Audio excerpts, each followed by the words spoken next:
Hey guys, welcome back to my channel. It's me, Irvin, with another manga volume review. I've been reading a lot of manga lately, so I am reviewing these as fast as possible for you guys. Today is the end of another series that I've really enjoyed, and that is Imperfect Girl. I have the first two volumes here in my hand. I will be buying the third one pretty soon, but this is the review for the third one. I read it online, and it is a great series. I think it's one that if you are looking for kind of mystery slash suspenseful manga, this is for you. Now, before I continue, I do want to say a few things. If you haven't done so, subscribe to my channel, hit that bell button if you guys want to know when I upload videos like this one. Also, if you haven't seen the first two volume reviews, you guys can check them out in my channel. I have both of these reviews in my channel. And then lastly, there is a spoiler alert for the third volume and really the entire series, because it is the last volume. So you have been warned.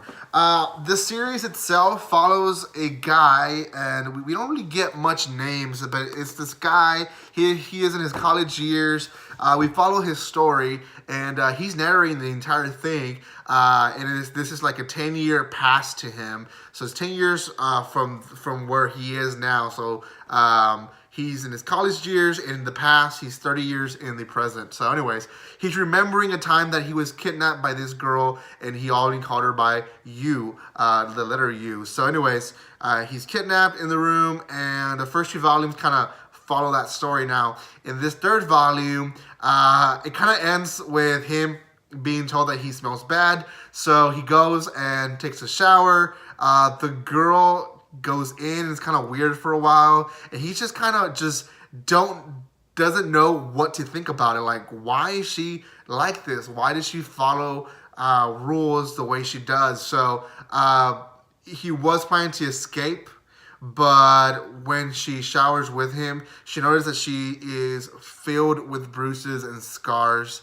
and she realizes, or he realizes, that the life that he was living with as a captured guy was the life that she was living, because he quickly connects one on one. You know, kids act as well as their parents act. So him living in a closet, him being fed like a dog, him being punished and rewarded like a dog. I mean, just like pretty badly conditions that he was in. He then realizes that she was in the same condition. So at one point he tries to leave the house when she's in school, but then he says, you know what, I'm gonna actually try to help her. So he cleans the house, washes her clothes.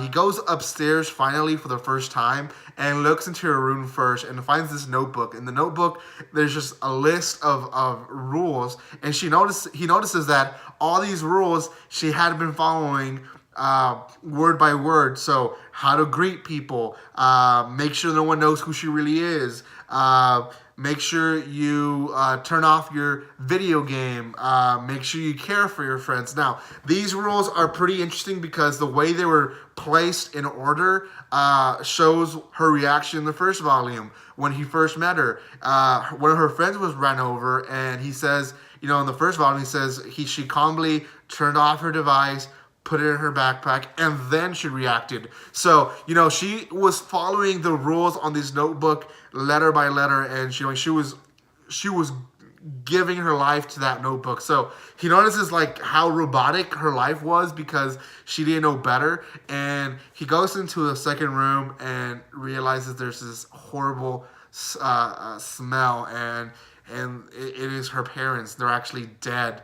And the silhouette they place and the way he explains it is that they were fighting and they killed each other, and she just left them in that position. So he closes the room, kind of thinks through what's going on. How can she not be, you know, how can she be suffering this much? So she goes to school.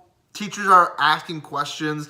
Teachers are noticing stuff. She's missing books. She's missing her recorder. Her parents haven't paid for her lunches, so they kind of have suspicion. She goes back home, and this guy just welcomes her and puts her to sleep. And she at one point asks him to read stories to her, and he just starts telling these stories not with happy endings, not with strict rules, but realistic stories that where people, even if they did bad, even if they're abused, they can still have a happy life or a normal life. And he actually says, normal or actually he says proper life in quotation marks because proper life to a lot of people, it means a lot of things. So he did that, and right after that, the cops come in. They got a tip from the teachers. Cops find the bodies. He tells the story. The last few chapters kind of say what happened to him. He last saw her there, her being taken in the car. All he knew was that she went with some relatives overseas. He got arrested and released because there weren't enough evidence that he was the one that killed the parents, or he was actually kidnapping the girl. So he's released, and he says out of that inspiration, he wrote his books, and he is now a fairy tale writer for stories that don't really have the endings that everyone wants. So anyways, they go back to the present, and he is about to meet his new editor. And at the end of the volume, he meets this girl. And as a reader, that is you. So that is kind of a nice ending that she actually comes back to him as an editor. And that's really the end of the series, guys. Now, doesn't sound as dramatic and intense when I explain it through the video, and I fully understand that. But if you give it a chance, it's only a few chapters. I believe there's about 29 chapters. They're very short for chapters, which is why they have so many. There's only 3 volumes. Again, they're great volumes. I would highly recommend it. So out of 10, I'm going to give this one an 8 out of 10. Why not higher? It was a little bit fast at the end. They could have taken their time more to it, but that's fine. And that's the only reason I give it an 8 out of 10. So, again, I highly recommend it. If you guys haven't heard of it, then you guys need to go buy the manga and or read it online. So make sure you subscribe to my channel, guys. Make sure you leave a comment if you guys want me to review something else for you guys. And then lastly, guys, if you haven't done so, check out my other manga reviews that I have on my channel. I have so many manga reviews, more than anime and light novels. So make sure you check them out in my channel. Thank you so much for watching the video, guys. And like always, don't be strangers.